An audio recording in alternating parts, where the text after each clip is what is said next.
They said the house was old, just wood and stone settling with time. But houses don't inhale, houses don't exhale. And they definitely don't pulse, like something alive is trapped inside the walls. Welcome to Horror Audiobook. This is not a haunted house story. This is something worse. This is a place that doesn't just hold life, it is life. Built in the 1800s using materials no one fully understood, the structure reacts, heals, and most disturbingly breathes. Residents don't just hear noises. They feel the walls tighten, the floors rise, the air shift like lungs expanding around them. And the longer you stay, the more one truth becomes impossible to ignore. The house isn't sheltering you, it's studying you. And eventually, it decides what to do with you.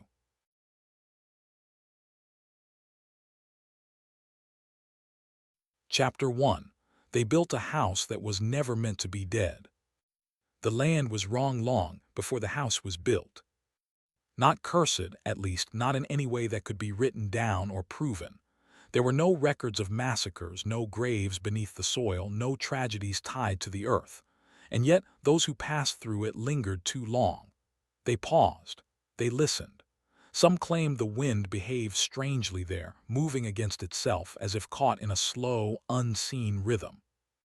But in 1874, none of that mattered to the men who came to build.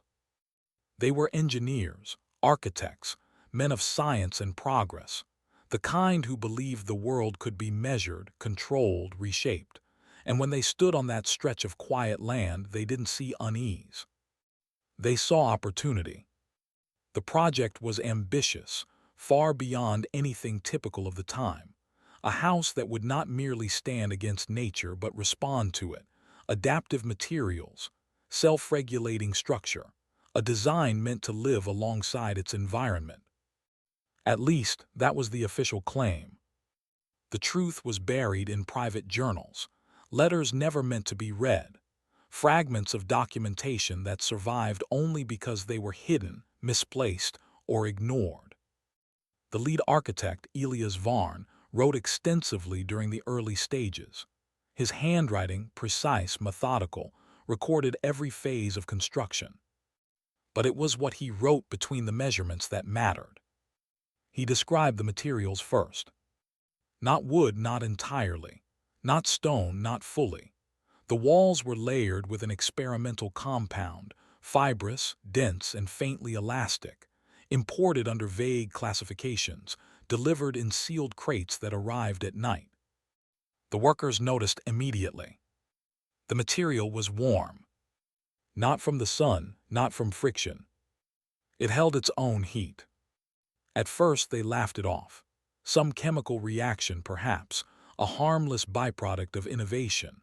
But then came the second detail, one that no one could easily explain. It pulsed. Not visibly, not in any way that could be measured with tools of the time. But when pressed, when a hand lingered against it long enough, there was something there. A faint, rhythmic resistance. Like pressure pushing back. One worker described it as breathing beneath the surface. Another refused to touch it again after claiming it shifted under his palm. Elias documented these accounts with clinical detachment. Worker fatigue, he wrote. Environmental misinterpretation. But later entries told a different story. Because Elias felt it too. Construction continued.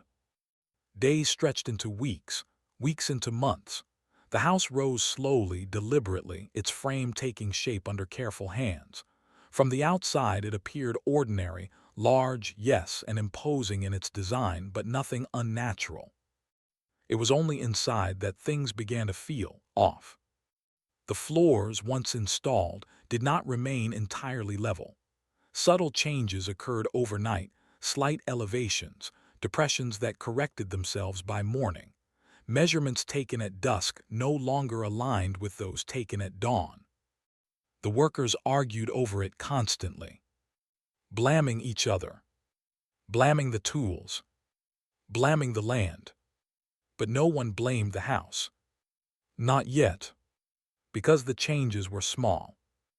easy to ignore, easy to dismiss.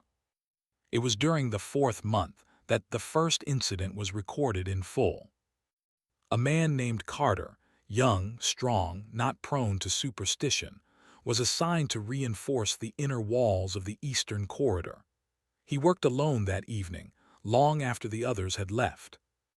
When he returned the next morning, he refused to go back inside.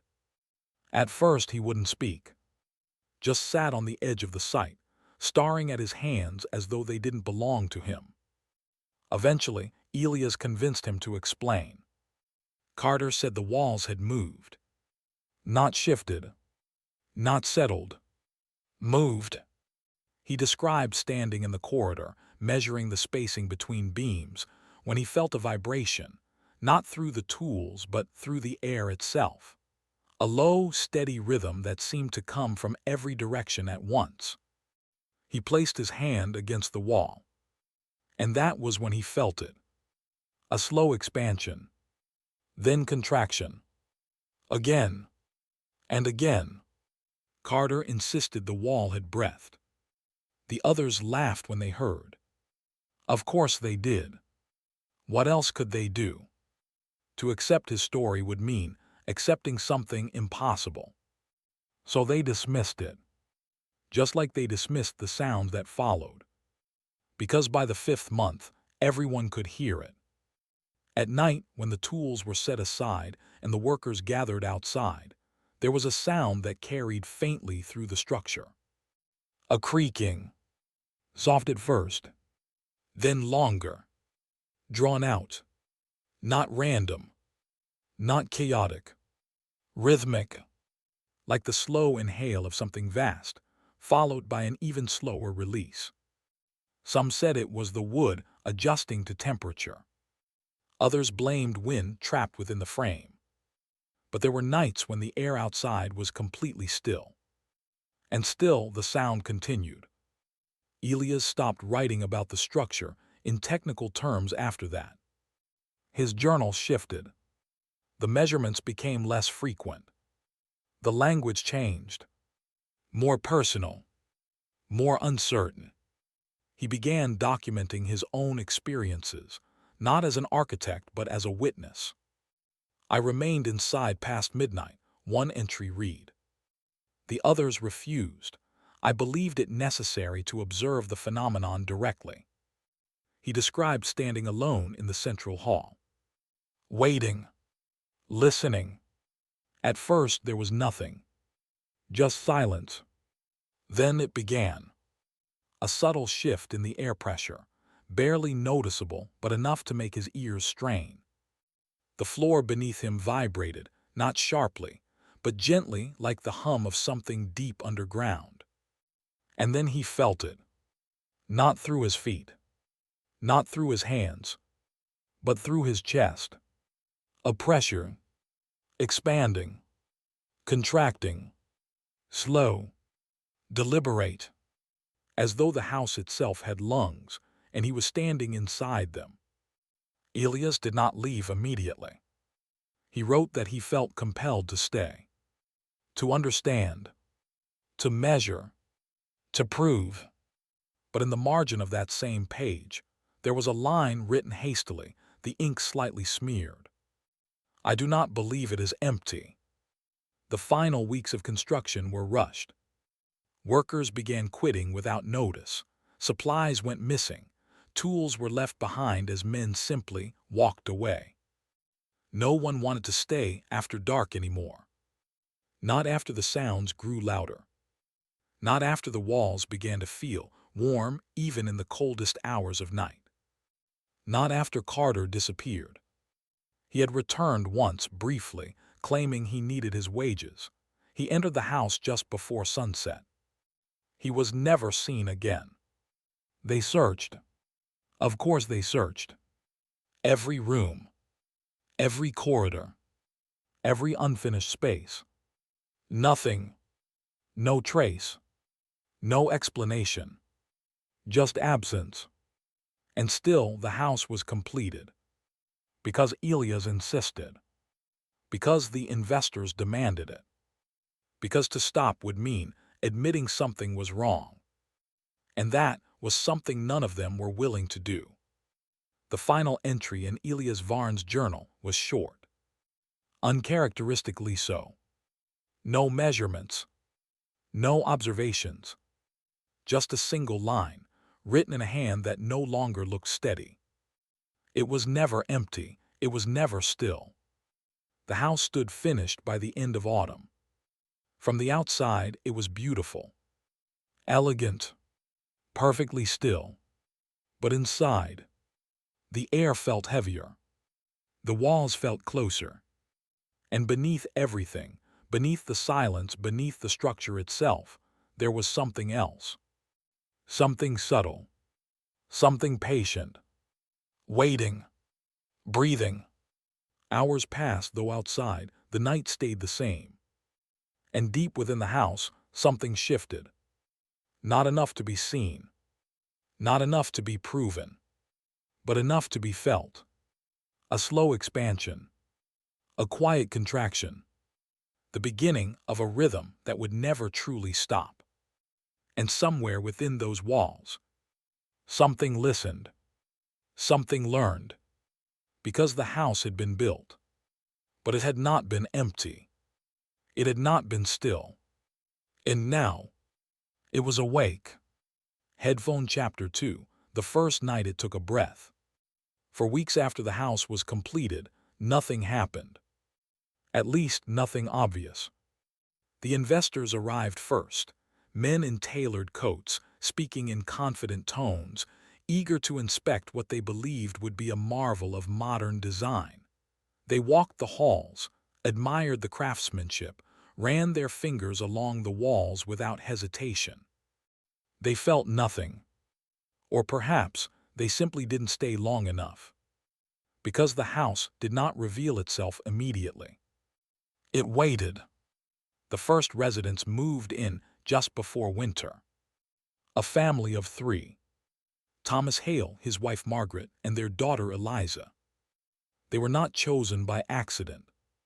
Thomas was practical, a man who dismissed superstition with quiet certainty. Margaret was gentle, observant, the kind who noticed small details but rarely spoke of them. And Eliza was young enough to believe anything. The house welcomed them. At first, the first night passed without incident. The second almost. It began with the silence. Margaret noticed it before anyone else. She woke sometime after midnight, not from a sound but from the absence of one. The kind of silence that feels unnatural, as if the world itself has paused. No wind. No distant animals. Not even the subtle creaks of a settling house. Just nothing. She lay still, listening. Waiting. And then, a sound. Soft. Drawn out. A low wooden groan that stretched through the walls like a whisper too long to be natural. She sat up slowly. Beside her, Thomas remained asleep. The sound came again. Longer this time. Not random. Not sharp or sudden. Measured. Margaret felt a chill crawl up her spine, not from fear, not yet, but from something harder to explain. Recognition. As if her body understood something her mind had not caught up to. She placed her feet on the floor. And froze. Because the wood beneath her shifted. Not violently. Not enough to throw her off balance. But enough to feel. A subtle rise. Then a fall. Margaret stood there, barefoot in the dark, her breath caught somewhere between her lungs and her throat. And then she heard it again. The same sound. The same long, dragging creak. Only now it matched. The floor moved as the sound stretched. Up and down. In and out. She shook Thomas awake. He groaned, irritated, pulling himself from sleep with reluctance. "What is it?" he muttered. Margaret didn't answer immediately. She waited. Counted. 1, 2, 3. The sound came again. And this time Thomas heard it too. He sat up, listened, frowned. "Just the wood," he said, though his voice lacked certainty. Margaret shook her head. "No," she whispered, "listen." They sat together in the darkness, waiting. The silence returned briefly. Then, the sound. Long, slow, deliberate. And beneath them, the floor responded, rising slightly, then falling back into place. Thomas stood quickly now, stepping onto the boards. He shifted his weight, tested it. Nothing. Still. Normal. He exhaled, shaking his head. "Old materials," he said, "temperature changes." But Margaret didn't move, because she was still counting, waiting. And when the sound came again, Thomas felt it too. They didn't sleep after that. Not really. They lay awake, listening as the pattern repeated itself again and again throughout the night. Never fast, never erratic, always steady, always controlled, like something that did not rush because it didn't need to. By morning, everything had stopped. The house was quiet again. Still, perfectly ordinary. Thomas laughed it off over breakfast, though he avoided Margaret's eyes when he did. "Eliza didn't hear anything," he said. "That tells you all you need to know." Margaret forced a smile. But she noticed something else. The air felt lighter, easier to breathe, as if whatever had filled the house during the night had withdrawn, just enough to go unnoticed. The third night was worse, because this time Eliza woke up. It started with a dream. At least, that's what she would later call it. She dreamed she was underwater. Not drowning. Not struggling. Just floating. Surrounded by something vast and dark. And with every moment, the space around her shifted. Tightened. Then loosened again. Like she was inside something alive. She woke suddenly, gasping. Her room was dark. The silence was there again. But now she could feel it. The same slow movement her parents had noticed. Only stronger. More pronounced. The walls around her seemed to lean inward ever so slightly, then relax. Again. And again. Eliza sat up in bed, her small hands gripping the blanket. And then she heard it. Not the creaking. Not the groaning. Something else. A sound beneath the sound. Soft. Wet. Almost organic. Like air passing through something it shouldn't. She slid out of bed. Slowly. Carefully. The floor beneath her feet moved. She didn't panic. Children rarely do, not at first. They accept things adults refuse to.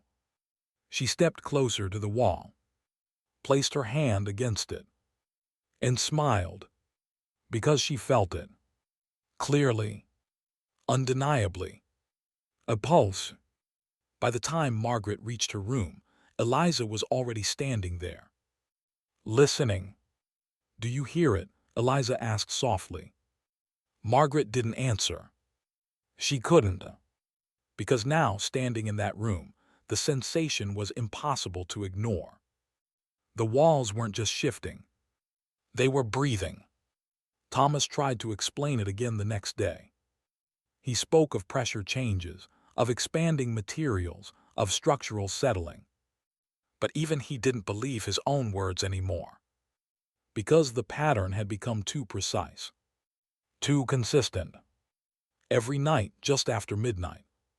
It began. The same rhythm. The same sound. The same movement. Like clockwork. Like a cycle. Like something that slept during the day and woke when the world grew quiet. Margaret started marking the intervals. Writing them down. Timing the gaps between each rise and fall. And what she discovered made her stop writing entirely. Because the pattern matched something. Something familiar. Something human. Inhale. Pause. Exhale. Pause. Again. And again. Thomas stopped sleeping in the bedroom after the 5th night. He began packing the halls instead. Listening. Measuring. Trying to catch the house in the act. But every time he moved, the rhythm changed. Subtly. Almost imperceptibly. As if aware of him. As if adjusting. And Eliza began to whisper back. Hours passed, though outside, the night stayed the same. Inside the house, the rhythm continued. Slow, steady, unnatural, but no longer subtle. Because now it was undeniable. The house didn't settle. It didn't shift. It didn't expand with temperature or contract with time. It breathed, and with every passing night, that breath grew deeper, stronger, closer, as if the house was learning how to fill itself more completely, as if it was practicing, preparing, because something had changed the moment the family moved in. Something had begun. And the house was no longer just breathing on its own. It was breathing with them. Headphone Chapter 3. Every wall has a pulse, and it's getting stronger.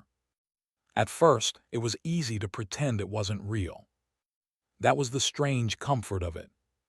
The house did nothing sudden, nothing violent, nothing that demanded immediate fear. It didn't slam doors or shatter glass or whisper in voices that could be understood. It simply continued. Night after night. Breath after breath. And slowly, almost patiently, it grew stronger. Margaret was the first to notice the change. Not in the sound, not in the movement, but in the feeling. It began one evening just before dusk, long before the house typically woke. She was in the kitchen, her hands resting against the wooden counter, when a strange sensation passed through her fingertips. A vibration. Faint.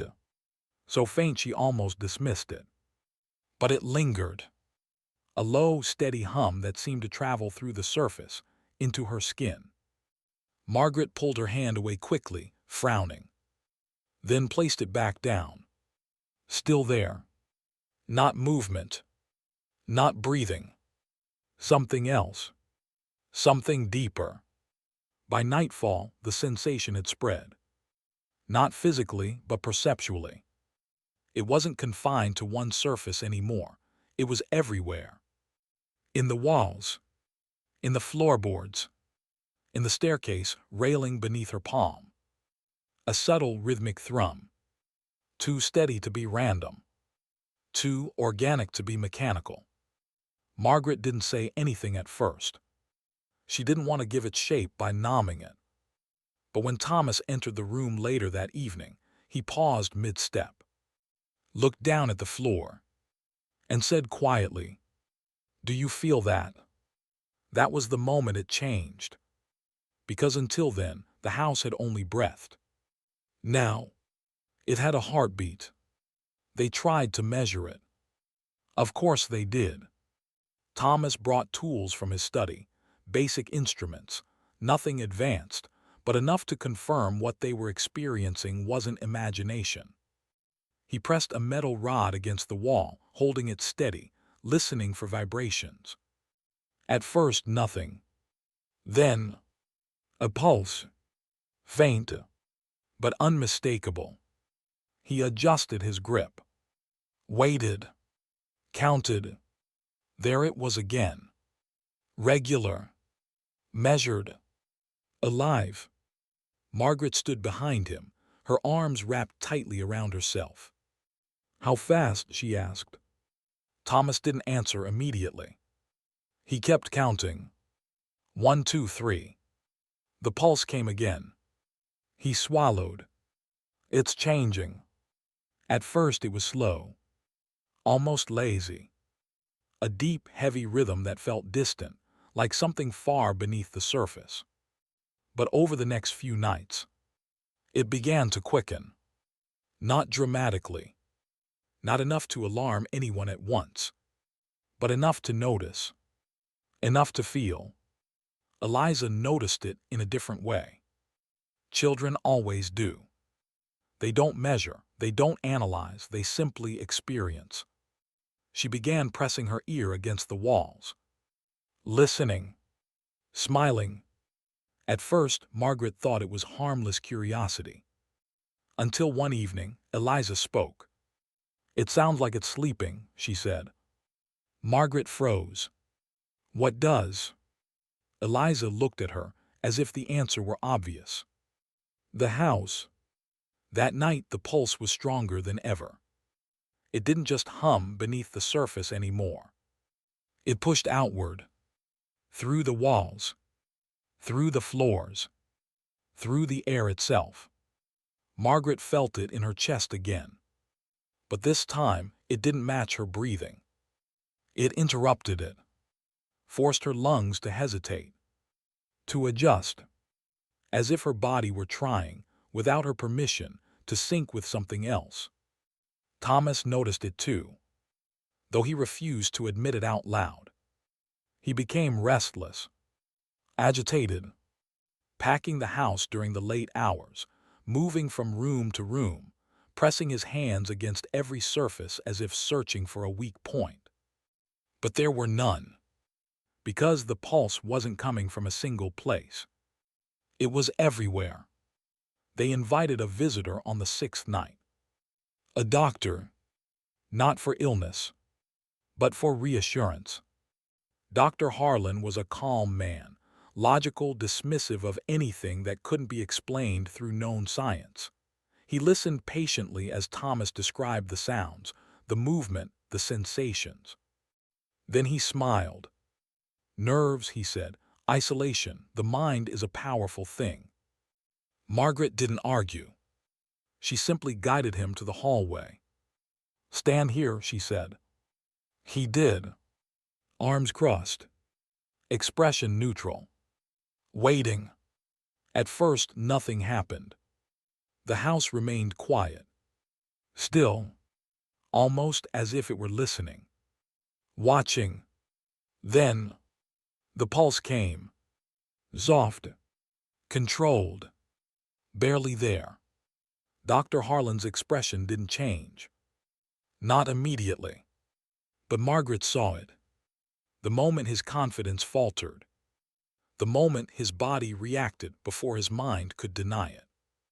His fingers twitched. His shoulders stiffened. And slowly, almost reluctantly, he placed his hand against the wall. The pulse came again. Stronger this time. Clearer. Deliberate. Dr. Harlan didn't smile anymore. He pressed harder against the surface. Leaning in. Listening. Waiting. The pulse returned. And this time, he stepped back. "What is that?" he asked. Not dismissively. Not skeptically. But quietly. Almost carefully. As if afraid of the answer. Thomas said nothing. Margaret said nothing. Because they had already asked that question. And the house had not answered. Dr. Harlan left shortly after. No diagnosis. No explanation. Only a suggestion that they monitor the situation. He did not return. That night, the pulse changed again. It wasn't just faster. It was responsive. Margaret noticed it first. She was standing in the hallway, her hand resting against the wall when she spoke, softly, almost to herself. "Stop." The pulse paused. Just for a moment. Then resumed. She stepped back, her breath catching. "No," she whispered. "No, that's not." The pulse quickened. Not dramatically, but enough to feel. Enough to notice. Enough to understand. Thomas tried it next. Reluctantly, he approached the wall, his hand hovering just above the surface. Then quietly, slow, the pulse didn't stop, but it shifted, just slightly. A hesitation, a variation, a change that shouldn't have been possible. They didn't speak after that. Not for a long time. Because something had become clear. Something they could no longer deny. The house wasn't just alive.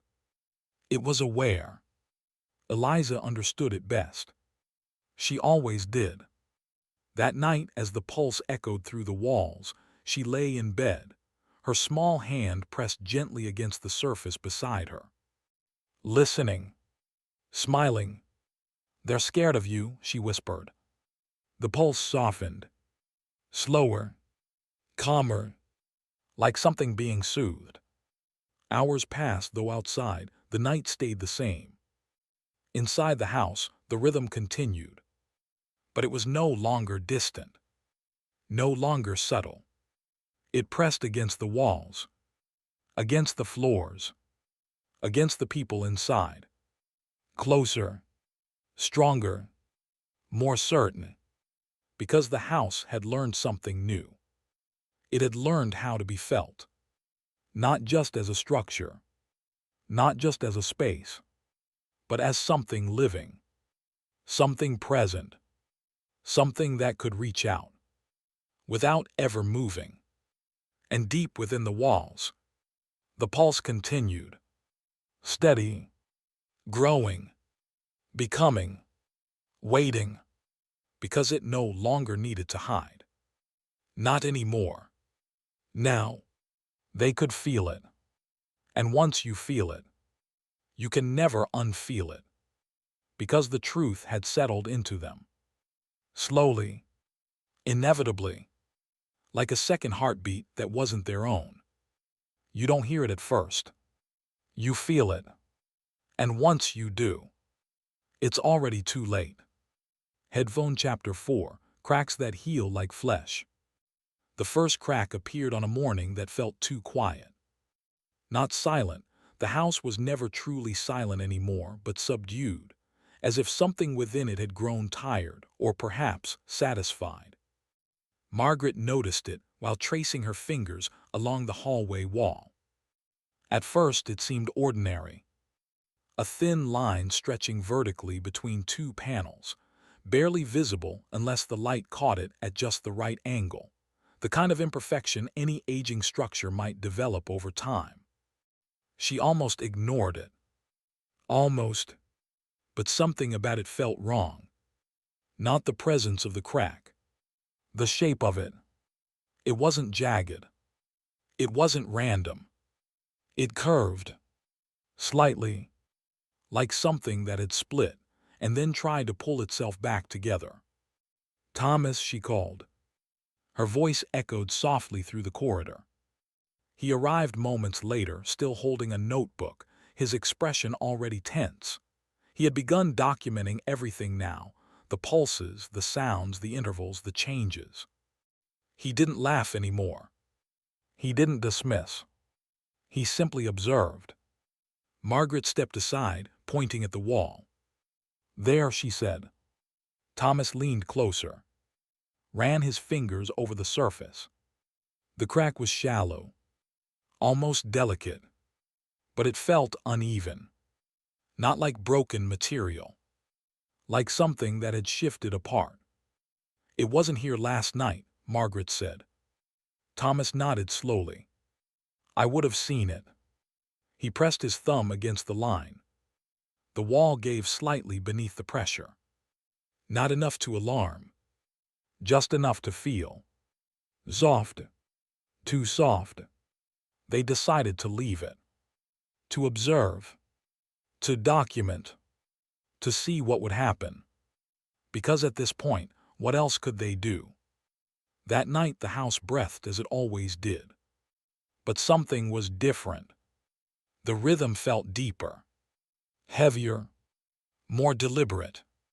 Margaret lay awake, her eyes fixed on the ceiling, counting the breaths. Inhale. Pause. Exhale. Pause. Again. And again. But between those breaths, there was something else. A faint tightening. A subtle tension in the air. As if the house were focusing. She didn't sleep. Neither did Thomas. And in the early hours of morning, when the breathing finally slowed, they went back to the hallway. The crack was gone. Not faded. Not reduced. Gone. Margaret stood there, staring at the wall, her hand hovering inches from where the line had been. "That's not possible," she whispered. Thomas didn't respond. He stepped closer, examined the surface, ran his fingers over it again and again. Smooth, seamless, but not unchanged, because the texture was different. Subtle, almost imperceptible, but different.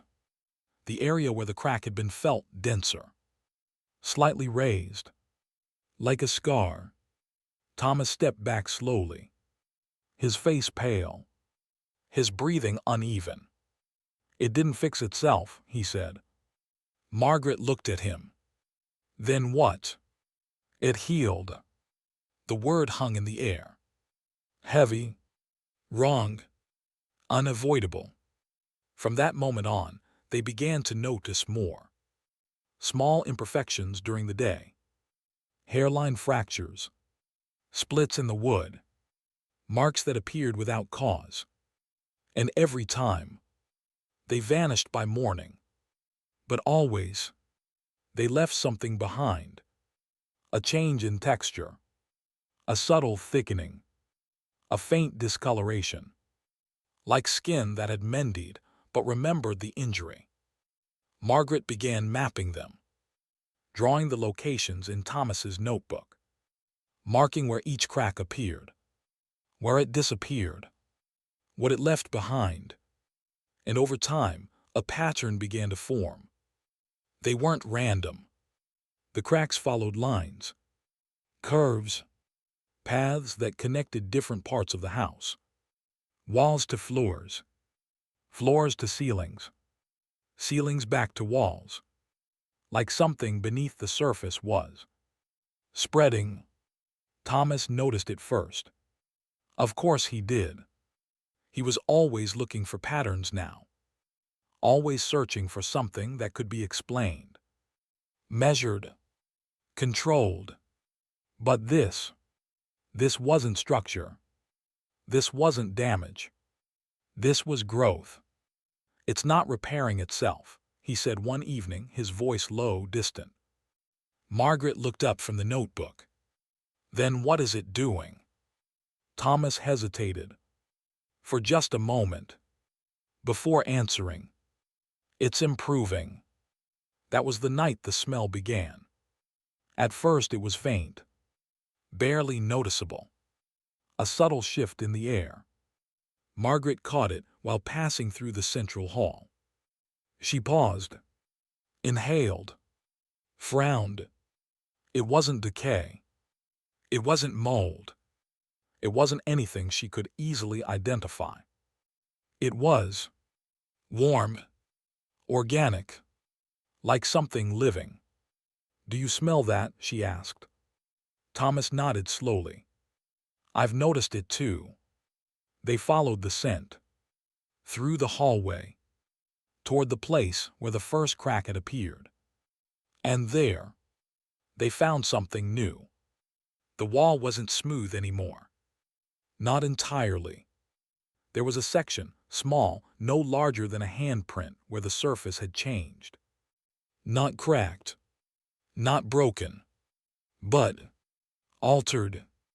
It pulsed. Slowly. Faintly. But undeniably. Margaret stepped back immediately. Her heart racing. "No," she whispered. "No, that wasn't there." Thomas didn't move. He stepped closer. Closer. Until he was standing inches from the wall. And then, He touched it. The surface was warm, warmer than it had ever been before. And beneath his hand, it moved, not like wood, not like stone, but like something responsive. The pulse beneath his palm grew stronger. Margaret grabbed his arm.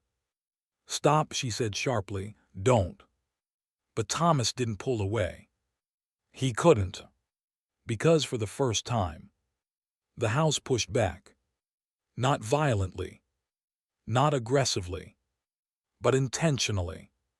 A slow, steady pressure against his hand, as if acknowledging the contact, as if returning it.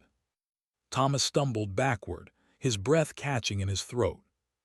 The pulse continued, unchanged, unbothered. And then it spread.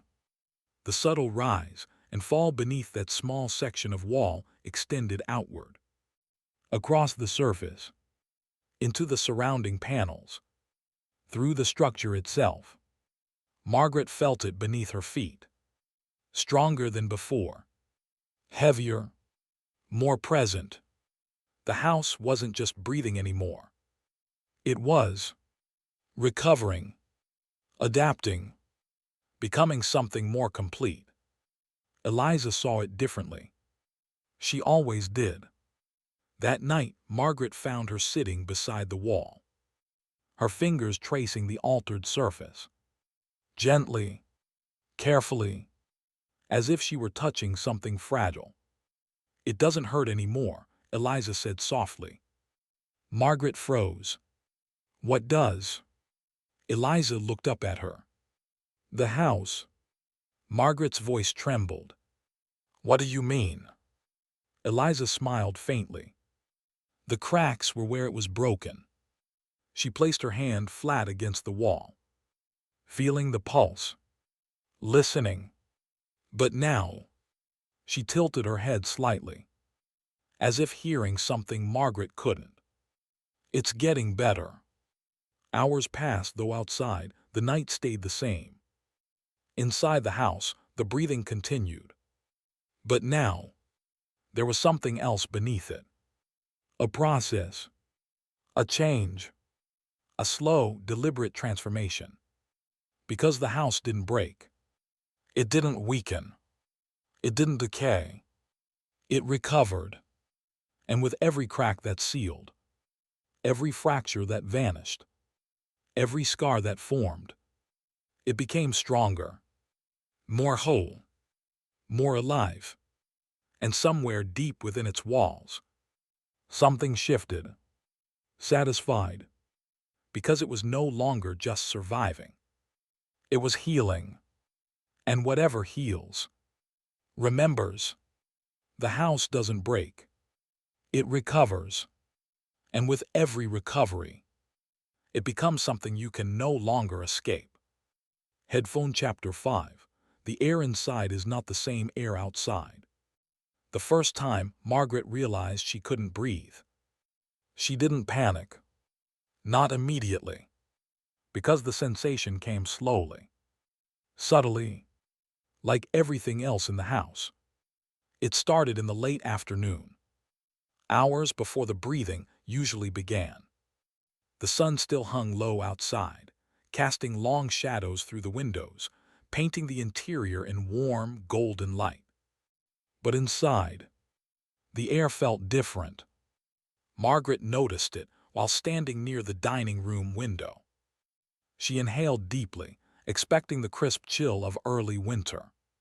But instead, the air felt thick, heavy, not humid, not stale, just dense, as if each breath required slightly more effort than it should. She tried again. Inhale, pause, exhale. Something resisted. Not her lungs, not her body, the air itself. She stepped outside. Immediately, the difference was undeniable. The air beyond the house was clean, light, easy. Her lungs filled without hesitation. Without resistance, Margaret stood there for a long moment, breathing, testing, comparing, and then slowly, she stepped back inside. The weight returned instantly. That was the moment she understood. It wasn't her. It was the house. Thomas didn't believe her at first. Of course he didn't. He had spent weeks trying to explain everything, trying to force logic onto something that refused to obey it. So when Margaret described the sensation, he nodded, listened, then dismissed it. Perception, he said. You're expecting something now, so your body reacts. Margaret didn't argue. She simply watched him, waited. It didn't take long. By nightfall, Thomas stopped talking because the breathing had begun again. Stronger than ever. Deeper. Slower. More deliberate. And with each cycle, the air changed. They felt it. Both of them. Standing in the hallway. Listening. Waiting. Inhale. The walls expanded slightly. The floor rose beneath their feet. And the air pulled inward. Margaret gasped, her chest tightening, her lungs struggling to draw in breath. Not because there was no air, but because something else was taking it. Then, exhale. The pressure released. The air pushed outward again. Margaret inhaled sharply, her body desperate, greedy for oxygen. Thomas staggered back, his hand gripping the wall. You feel that? He whispered. Margaret nodded, unable to speak. They stood there frozen. As the pattern repeated. Inhale. The air thinned. Compressed. Pulled inward. Exhale. The air returned. Released. Given back. But not the same. Margaret realized that quickly. Each breath of the house changed something. Subtly.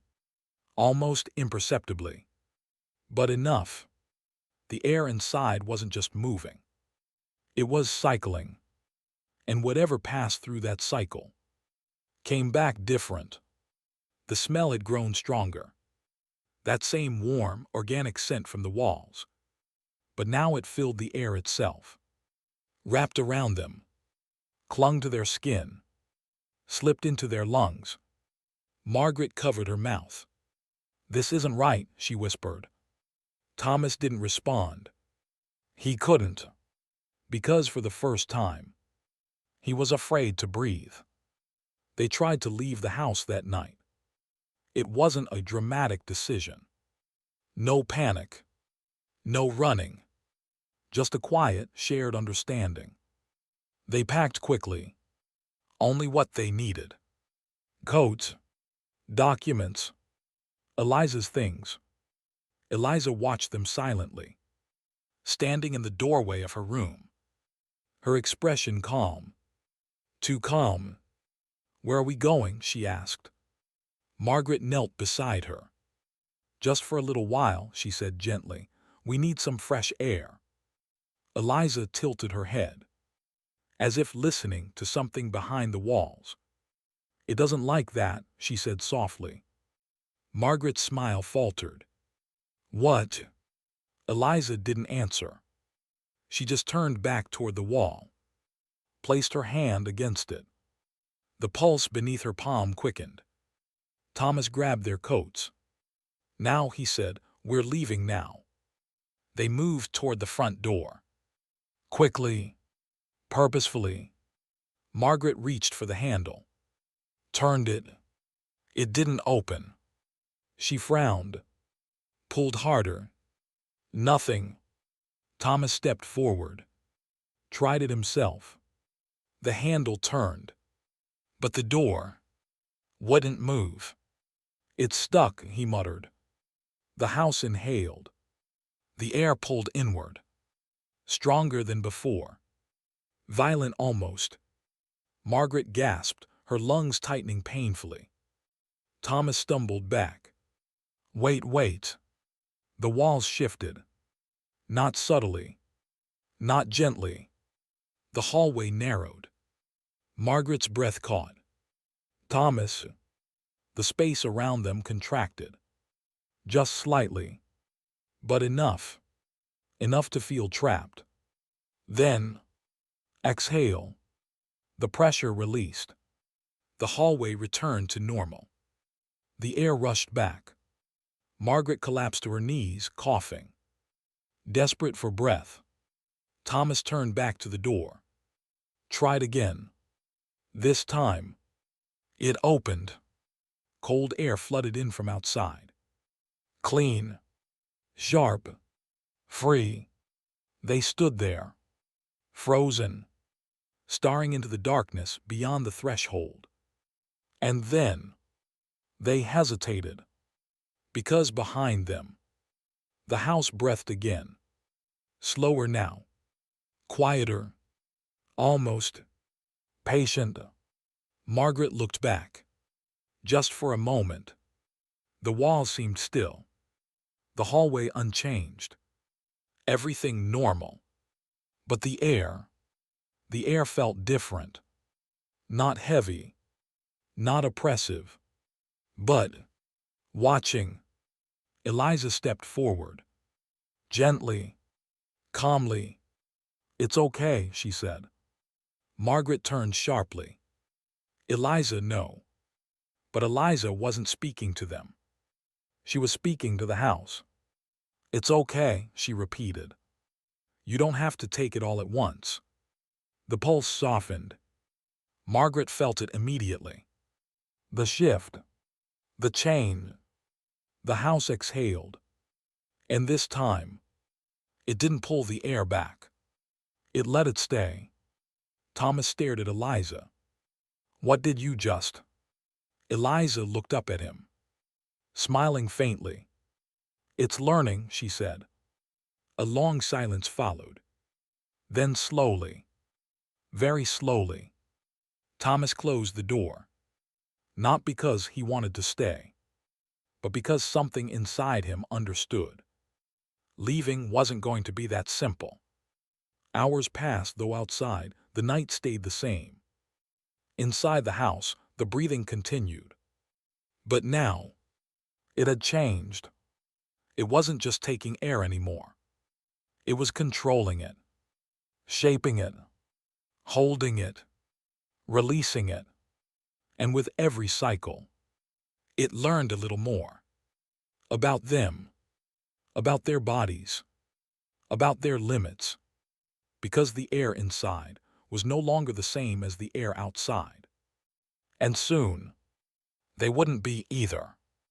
You're not breathing the house's air. The house is breathing you. Headphone Chapter 6. It reacts when you move, when you think, when you fear. By the sixth night, the house no longer pretended. It didn't hide its rhythm. It didn't soften its presence. It didn't wait to be noticed. It responded. At first, the change was subtle.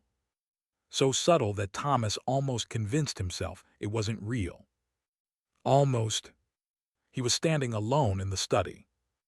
Margaret and Eliza had gone quiet hours ago, retreated into their own corners of the house, each coping in their own way. Thomas had stopped writing, stopped measuring, stopped trying to prove anything. Now he just watched. The walls pulsed softly around him. That familiar rhythm. Steady, predictable, controlled. He paced slowly across the room. One step, then another. The pulse shifted. Not dramatically, just slightly. A hesitation, a variation. Thomas froze, looked down at the floor, then at the wall. The pulse returned to normal. He took another step. It changed again. This time there was no doubt. Thomas's breath caught. He moved backward. Slowly, carefully. The pulse followed. matching, adjusting, responding. No, he whispered. The house inhaled. The air pulled inward. The walls expanded. The floor rose beneath him. And then Thomas stepped forward. Suddenly, quickly, the house reacted. The pulse spiked. Faster, sharper, more aggressive. Thomas stumbled, his heart racing. "Margaret," he shouted. Footsteps echoed from the hallway. Margaret appeared seconds later, her face pale, her eyes wide. "What happened?" Thomas didn't answer immediately. He just stared at the walls, listening, waiting. "It changed," he said finally. Margaret didn't ask what he meant, because she already knew. They stood together in the center of the room. Still, silent. The pulse slowed, returned to its usual rhythm. Then Margaret moved, just slightly. A shift of her weight. A small step. The pulse responded. Faster. Margaret froze, her breath shallow. "It's watching us," she whispered. Thomas shook his head. "No." But his voice lacked conviction. Because deep down, he understood. It wasn't watching. It was reacting. That realization changed everything. They began testing it. Carefully, cautiously. A step forward. Pulse increases. A step back. Pulse slows. A sudden movement. The walls tighten. Stillness. The house calms.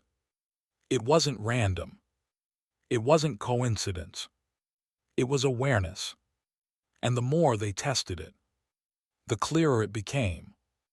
The house didn't just respond to movement. It responded to them. Margaret discovered it next. Not through action, but through fear. She was alone in the hallway. The lights dim. The air thick. The pulse steady beneath her feet. And for a moment, she let herself feel it. The fear she had been holding back, suppressing, denying. It surfaced, quietly at first, then stronger. Her chest tightened. Her breath quickened. Her thoughts spiraled. And the house reacted. The pulse surged. Faster, harder, more intense than ever before. Margaret gasped, grabbing the wall for support. "It knows," she whispered. The pulse intensified. Not just faster, but stronger, more forceful, like something feeding. Margaret forced herself to calm down. Slow breaths, steady thoughts, control. And slowly, the house responded. The pulse softened, slowed, settled. Margaret stepped back, her entire body trembling. "It feels us," she said. Thomas didn't want to believe it, but he couldn't deny it. So he pushed further. That night he stood in the center of the house. Alone. Determined. "Listen to me," he said aloud. The pulse continued. Unchanged. Thomas clenched his fists. Focused. Forced his fear down. Nothing. Then, he let it rise. Just a little. The memory of the door not opening. The hallway closing in. The air being taken. The fear returned. Sharp. Real. Immediate. The house reacted instantly. The pulse spiked violently. The walls creaked. The floor shifted. The air compressed. Thomas staggered, his breath catching. And then, he stopped. Forced the fear away. The pulse dropped. Just as quickly. Thomas stood there shaking. "It's not just reacting," he whispered. It's feeding. Eliza already knew. She had known longer than either of them. They found her sitting in the central hall, her back against the wall, her eyes closed. The pulse around her was different, calmer, softer, more controlled. Eliza, Margaret said cautiously. Eliza opened her eyes, smiled. It listens to me, she said. Thomas stepped forward. What do you mean? Eliza tilted her head slightly, as if hearing something distant. It doesn't like when you're scared, she said. Margaret swallowed. That's not true. Eliza shook her head. Yes, it is. She placed her hand against the wall. The pulse slowed. You make it nervous, she continued softly. Thomas frowned. Nervous? Eliza nodded. When you're scared, it gets excited. The pulse shifted, subtly. But when you're calm, she smiled again. It listens. Hours passed, though outside, the night stayed the same. Inside the house, everything had changed. The breathing, the pulse, the air, all of it now. Responsive, alive in a new way. Because the house had crossed a threshold. It no longer simply existed. It interacted. It learned patterns, adapted behavior, refined its responses, and most importantly, it understood them, their movement, their emotions, their fear. And fear was the strongest signal of all. The pulse echoed through the walls, stronger than ever, more precise, more controlled, not random, not instinctive, intentional, because the house was no longer just reacting. It was choosing how to respond. And slowly, carefully, patiently, it was learning what they feared most. Because once it understood that, it wouldn't need to react anymore. It would act. It knows you're there. And now, it knows how to reach you. Headphone Chapter 7. The rooms rearrange themselves when no one is watching. At first it was small things. So small they could be dismissed. A chair slightly out of place. A door left open that had been closed. A hallway that felt longer than it should have been. Margaret noticed it first. She always did. It was late afternoon. The house was quiet in that unnatural way it had become known for, never truly silent but subdued, like something resting between breaths. Margaret moved through the corridor toward the kitchen, counting her steps. Not consciously, just habit. 16 steps from the staircase to the kitchen door. It had always been 16. That day, it was 18. She stopped mid-step, frowned, looked back. The hallway stretched behind her, unchanged, or at least, it appeared that way. Margaret turned slowly, walked back toward the staircase, counting again. 1, 2, 3. 16. She froze, then turned again, walked toward the kitchen. 17. 18. Her breath caught. No, she whispered.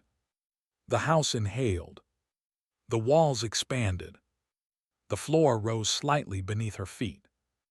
And when it exhaled, the hallway was 16 steps again. She didn't tell Thomas right away. Because how could she? What words could she use that wouldn't make it sound like fear had finally taken hold of her mind? But the house didn't stop. It never did. That night Thomas noticed it.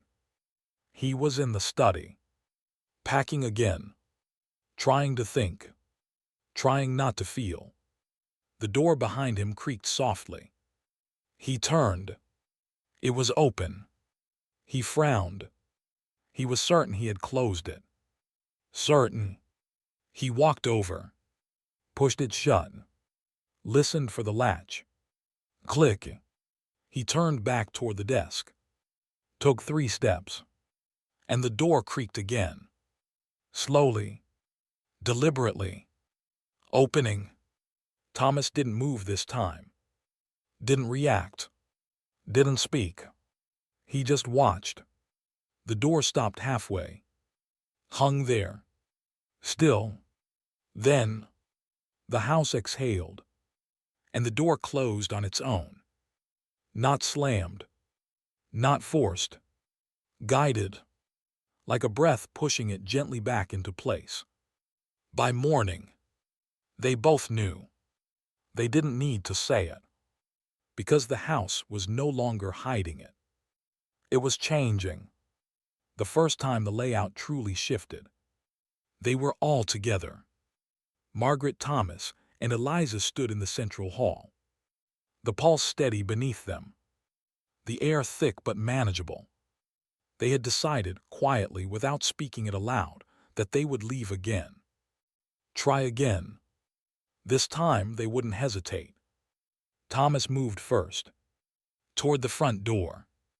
Margaret followed, Eliza just behind her. The hallway stretched ahead. Familiar, unchanged. Thomas walked quickly, purposefully. 10 steps. 15. 20. He stopped. The door wasn't there. Margaret nearly collided with him. What? Thomas didn't answer. He just stared. Because where the front door should have been, there was only wall. Smooth. Unbroken. No, Margaret whispered. She stepped forward, touched it. Solid. Real. It was right here, Thomas said, his voice tight, controlled. It was right. The house inhaled. The walls shifted. Not violently. Not suddenly. But undeniably. The hallway stretched. Bent. Adjusted. Margaret felt it beneath her feet. The subtle pull of space itself, changing. And then, exhale. The front door was back. Exactly where it had always been. Thomas stumbled backward. Margaret grabbed his arm. Neither of them spoke, because there were no words left. Eliza stepped forward. Calm. Unafraid. It doesn't want us to go that way, she said. Margaret turned sharply. Eliza. But Eliza was already moving. Down a different hallway. One that hadn't been there before. Thomas and Margaret followed. Reluctantly. Desperately. The corridor was narrow. Dim. Unfamiliar. And yet, it felt intentional. Like it had always been there. Just waiting. Stay close, Thomas whispered. They moved carefully. Step by step. The walls pulsed gently around them. The air thickened. The light dimmed further. And then, the hallway split. 2 directions. Left. Right. Margaret turned to Thomas. Which way? But Thomas wasn't looking at her. He was staring ahead. Because the hallway behind them was gone. Replaced by wall. Margaret's breath caught. No, no, no. The house inhaled. The space tightened. The walls crept closer. Not enough to trap, but enough to remind. Eliza stepped forward again. Without hesitation. This way, she said softly. She turned left. The pulse followed her. Calmer. Softer. Thomas grabbed Margaret's hand. We don't have a choice, he said. And they followed. The hallway twisted. Turned. Extended beyond what should have been possible. Doors appeared. disappeared. At one point, Margaret was certain she saw the same painting twice. Then 3 times. Then not at all. Time felt wrong. Space felt worse. And all the while, the house guided them. Not forcefully. Not aggressively. But deliberately. Finally, the corridor opened. Back into the central hall. Exactly where they had started. Margaret collapsed into a chair. Her body trembling. Her mind struggling to catch up. Thomas stood still. Silent. Broken in a way he didn't yet understand. "Eliza," Margaret whispered. Eliza turned to her, smiling faintly.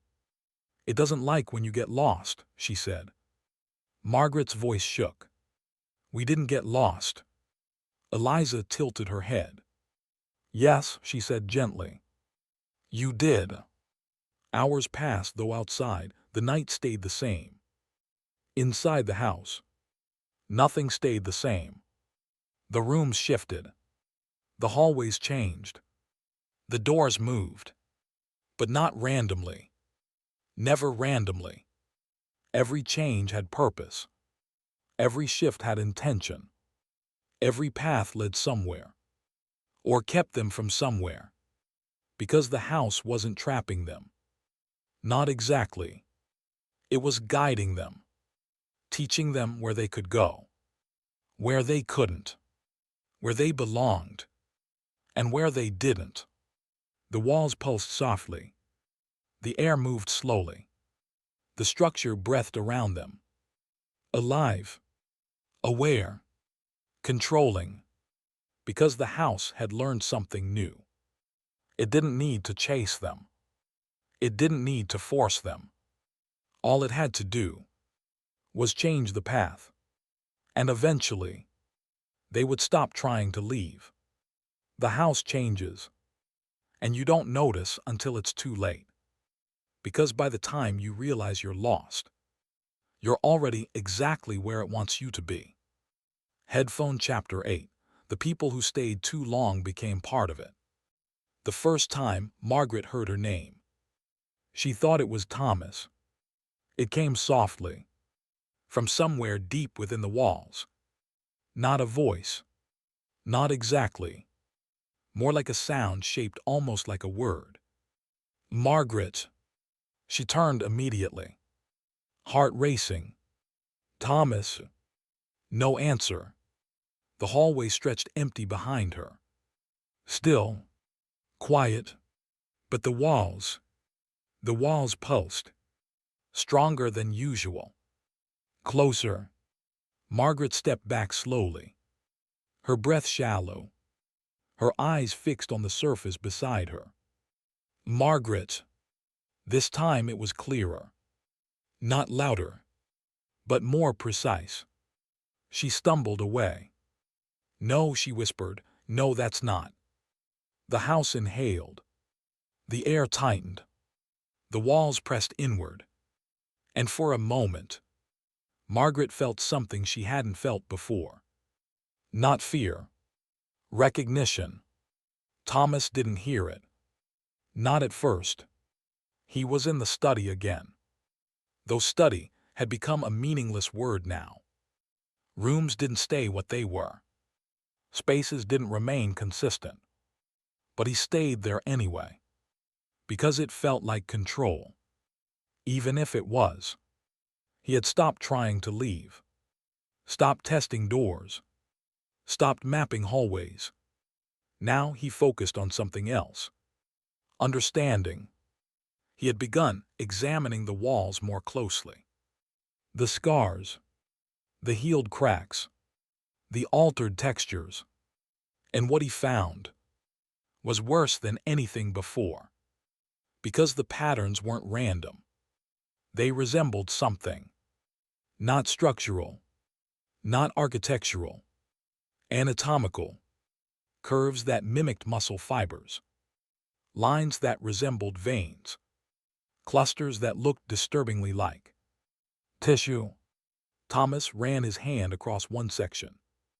Slowly, carefully, the surface was warm, responsive, and beneath it, the pulse, stronger than ever.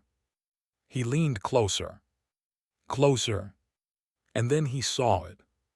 Something embedded just beneath the surface. Not clearly, not fully formed, but enough. A shape, a curve, too smooth to be natural, too familiar to ignore.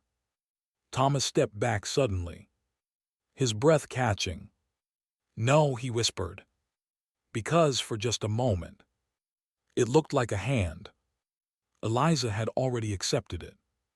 She spent hours sitting with the walls now, listening, whispering, smiling. Margaret watched her from a distance, afraid to interrupt, afraid to understand. "Eliza," she said one evening, her voice trembling. "What are you doing?" Eliza didn't turn. "They're lonely," she said softly. Margaret's chest tightened. "Who is?" Eliza placed her hand gently against the wall. "The ones inside." That was when the sounds began to change. Before, the house had only breathed, only pulsed, only shifted. Now, it whispered, not clearly, not in full words. Fragments, half-formed sounds that echoed through the walls. Soft, wet, almost human. Thomas heard it first at night, lying awake, staring at the ceiling. A sound beneath the breathing. "Help!" He sat up immediately, listening, heart pounding. "Stay." The words overlapped, blended, distorted. Thomas stood, moved toward the wall. "Who's there?" he demanded. The pulse responded, faster, stronger.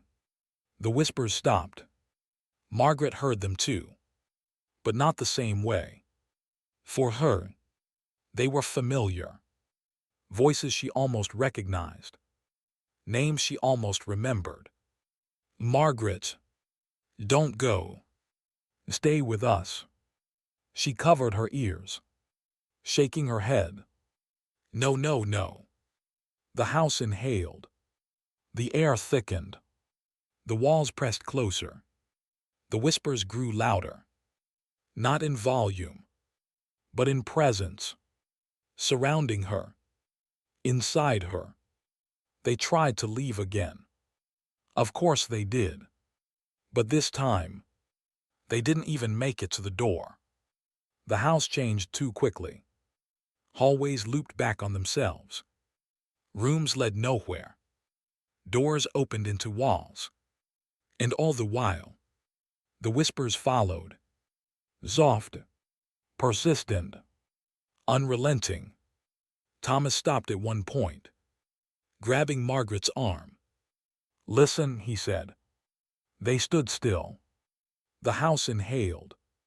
And beneath it, a sound. Faint, weak, crying. Margaret's eyes filled with tears. "That's not the house," she whispered. Thomas didn't answer, because he knew. It was. They found it in one of the walls. Not by looking, by feeling. A section that pulsed differently. Softer, weaker. Margaret approached slowly, her hand trembling. "No," Thomas said, "don't." But she was already reaching out. Her fingers brushed the surface. And the wall gave. Just slightly. Like something beneath it was trying to push through. Margaret gasped, stepping back. And for just a moment, the surface shifted, forming, pressing outward. A face, distorted, incomplete, but unmistakably human.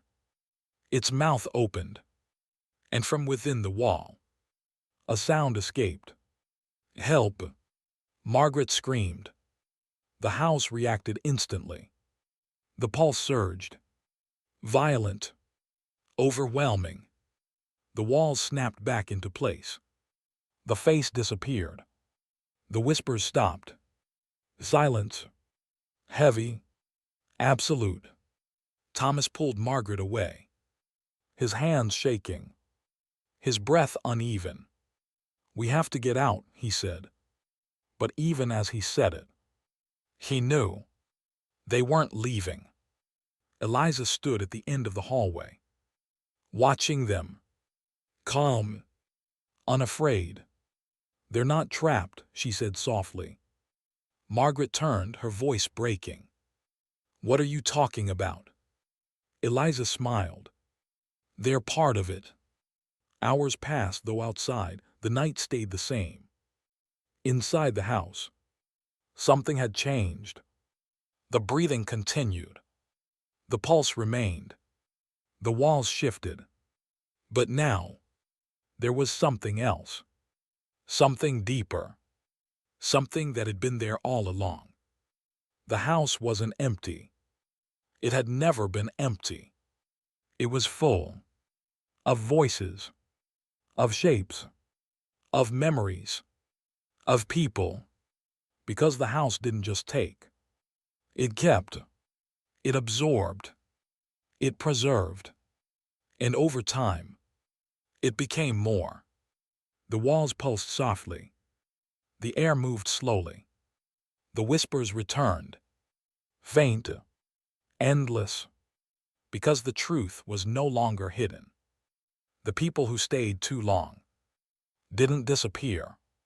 They became part of it. It doesn't let you leave. It absorbs you. And once you're inside, you never stop breathing with it. Headphone Chapter 9. Scientists tried to prove it was alive, then they stopped talking.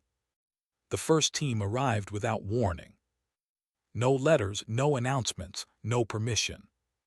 Just a black carriage at the edge of the property one cold morning, and 3 men who already knew too much. Thomas saw them from the window. His first instinct wasn't relief. It was dread. "They shouldn't be here," he said quietly.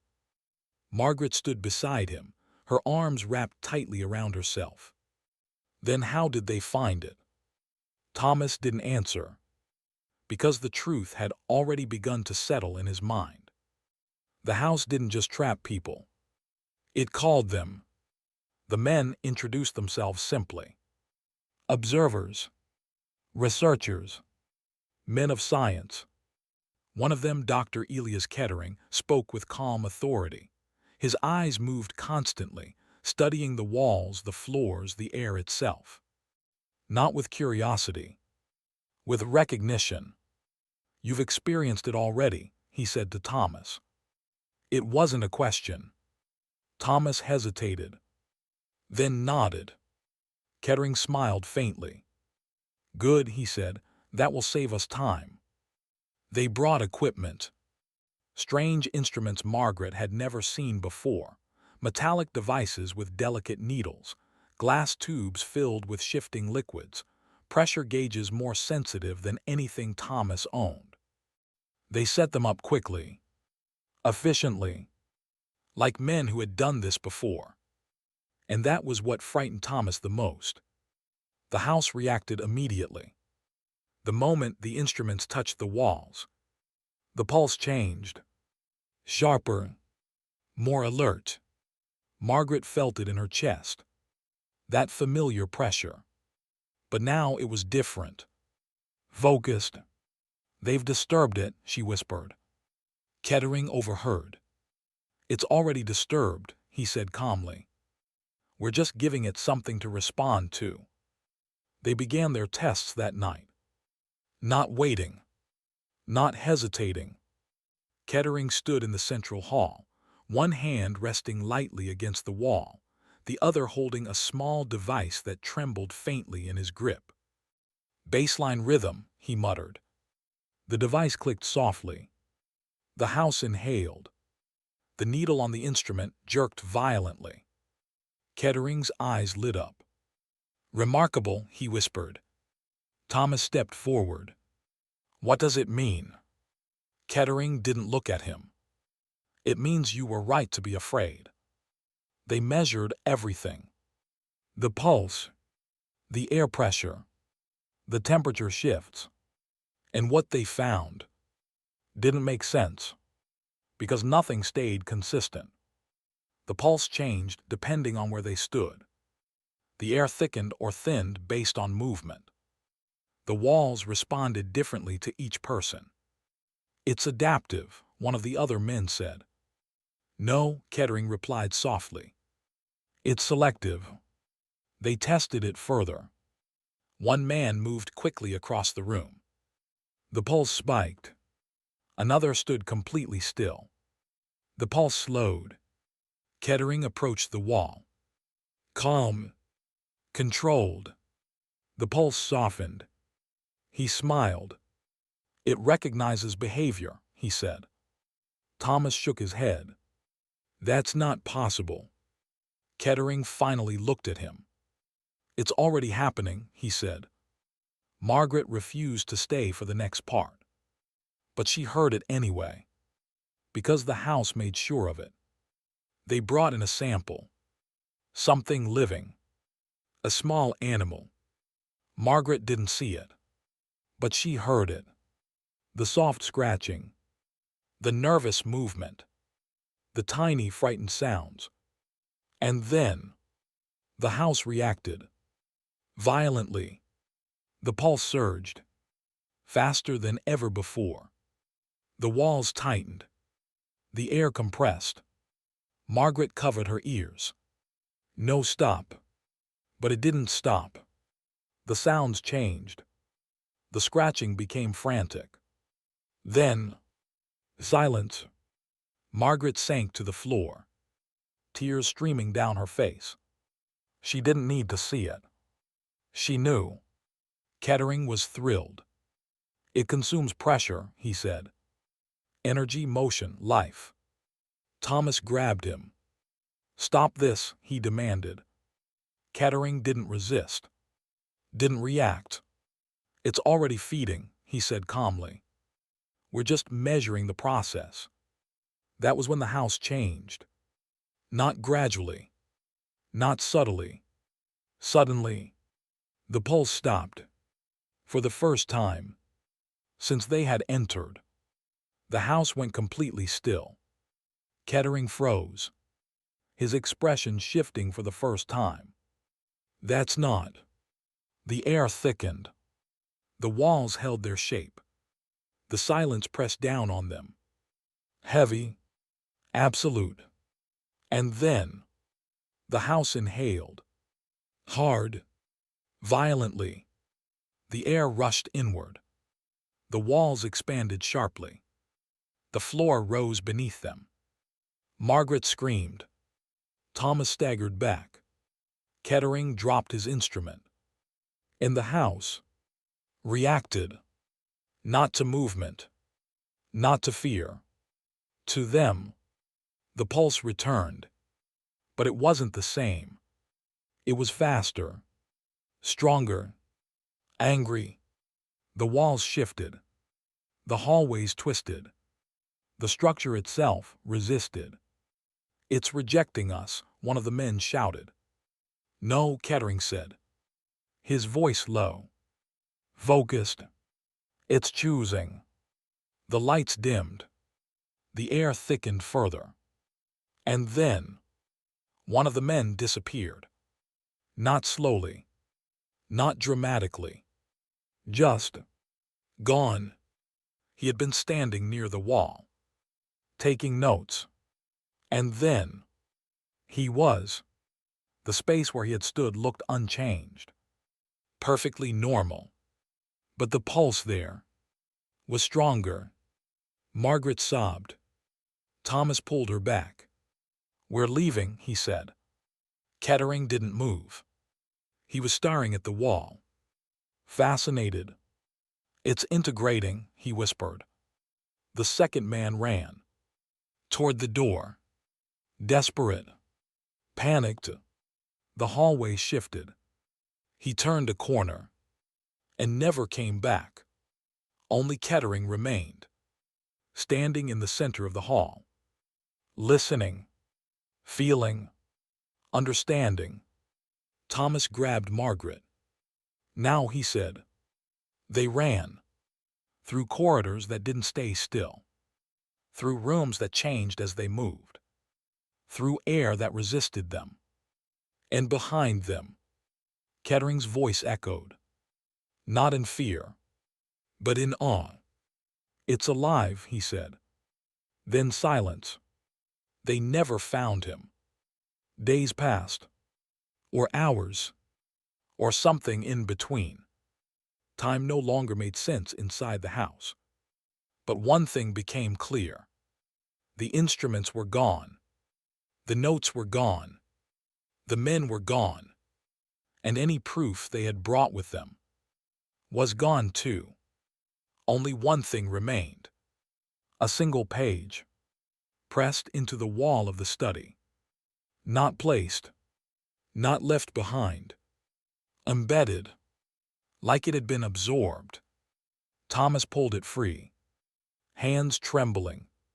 The ink was smeared, the writing uneven, but still readable. "We were wrong. It is not a structure. It is not a system.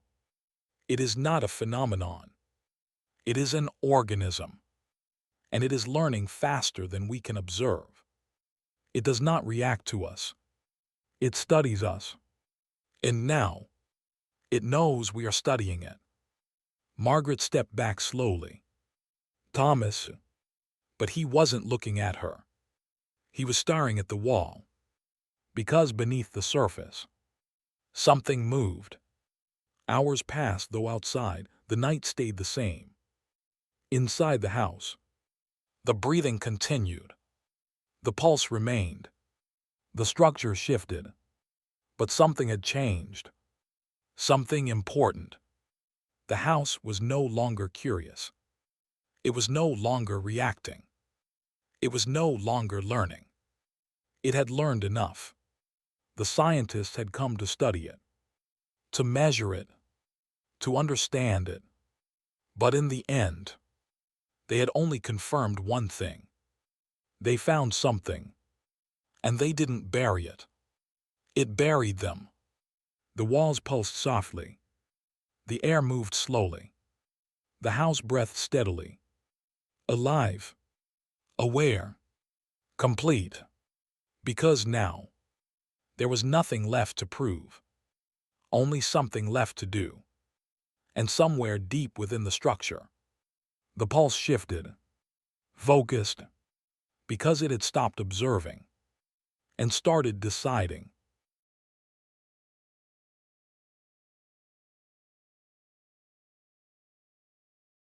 Headphone Chapter 10. You were never visiting the house was studying you. By the time they understood the truth, it was already too late. There was no single moment, no sudden realization, no clear line where confusion became certainty. It came slowly, like everything else.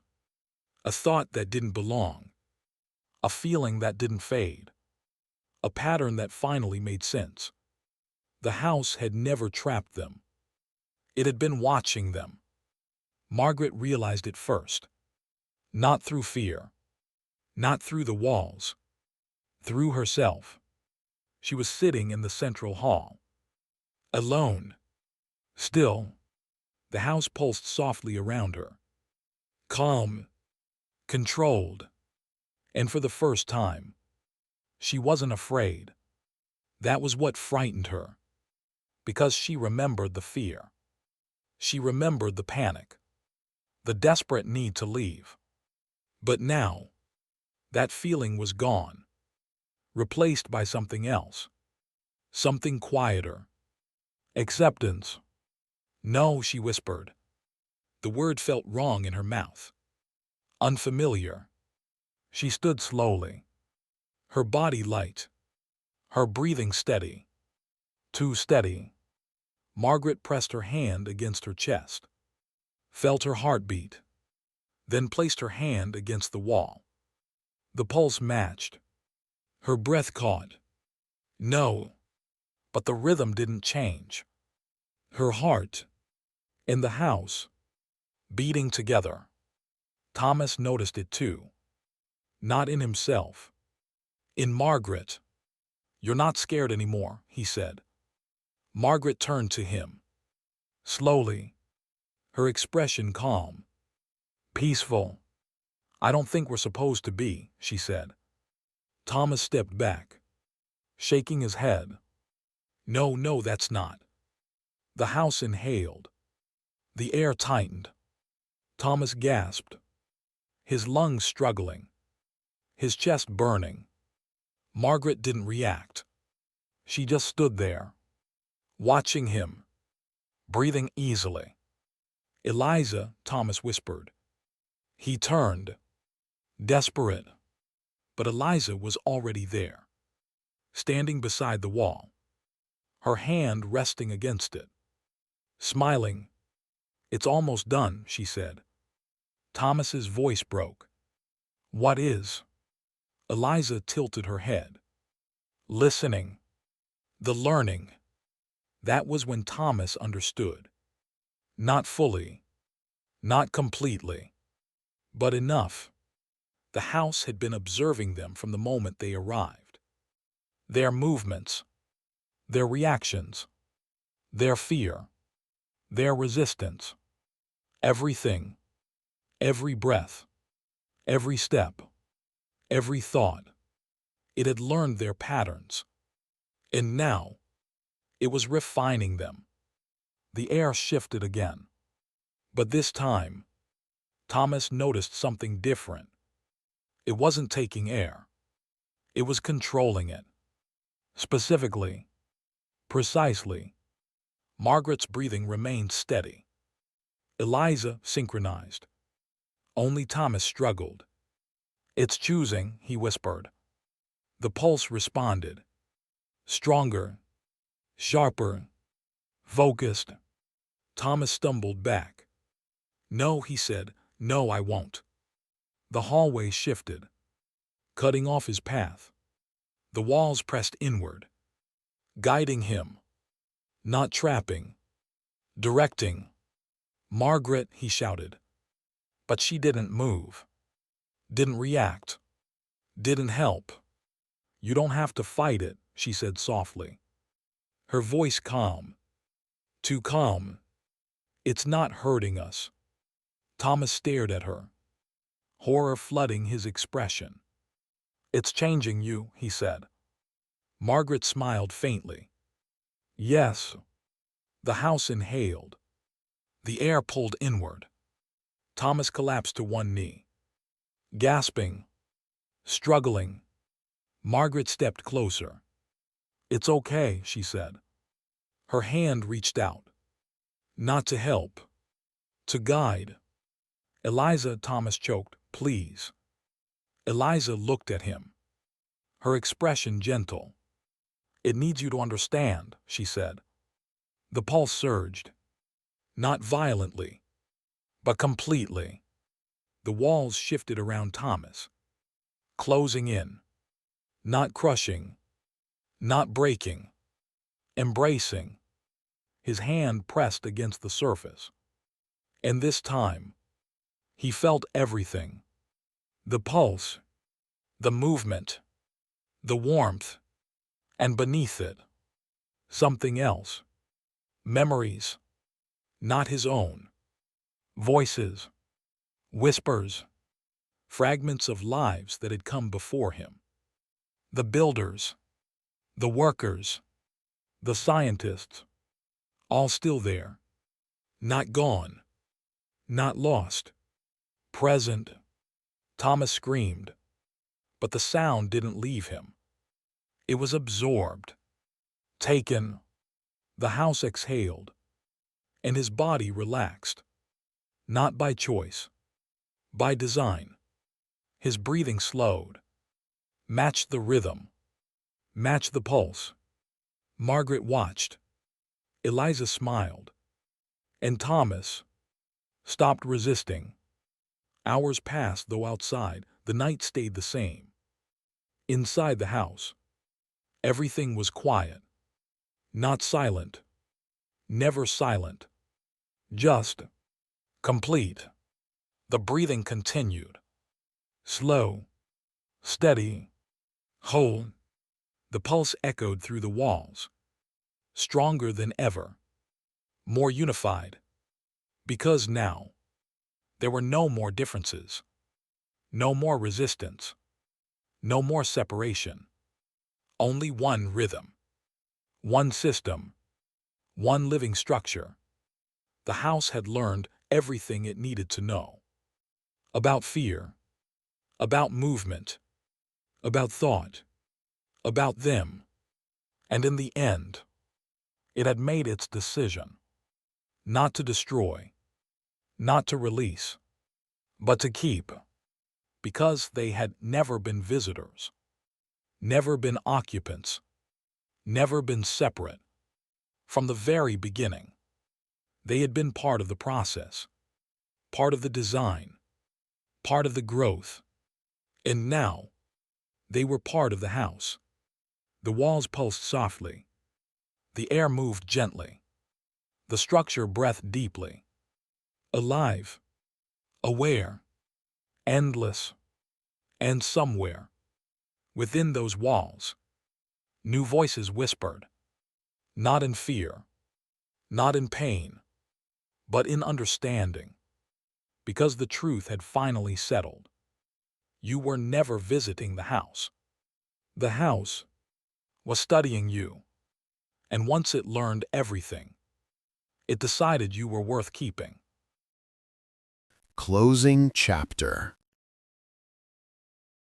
The truth is simple, but it's not something you want to accept.